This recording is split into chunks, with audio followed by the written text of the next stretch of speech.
মৰমৰ ছাত্ৰ ছাত্ৰীসকল, আজি তোমালোকক বিছাইড আৰু বিছাইডছ এই দুইটা শব্দৰ তাৎপৰ্য বুজাব খুজিছোঁ। তোমালোকে মন দিবা আৰু বোৰ্ডত উল্লেখ কৰা কথাকেইটা তোমালোকে বহীত নোট কৰি ল'বা।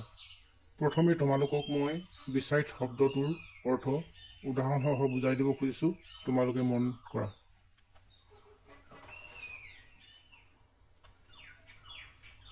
চোৱা, beside means by the side of, অৰ্থাৎ beside মানে কাষত। এতিয়া ফৰ এক্সাম্পল উদাহৰণ দি থোৱা আছে, when he came I was sitting beside my father।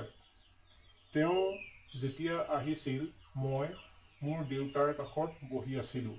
এতিয়া beside মই আণ্ডাৰলাইন কৰি দিছোঁ, এইটোৱে হৈছে beside মানে হৈছে কাষত।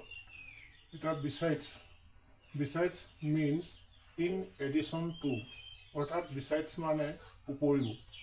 For example, besides English she speaks Hindi। ইংৰাজীৰ উপৰিও তাই হিন্দী ক'ব পাৰে। এতিয়া বুজি পালা নহয় নিশ্চয়। এতিয়া মই besides-ৰ তলত আণ্ডাৰলাইন কৰিছোঁ, এইটোৱে হৈছে besides মানে উপৰিও।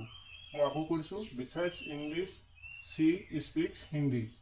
ইংৰাজীৰ উপৰিও তাই হিন্দী ক'ব পাৰে। তোমালোকে নিশ্চয় বুজি পালা আৰু ভিডিঅ'টো মই ইমানতে সামৰিছোঁ। ধন্যবাদ।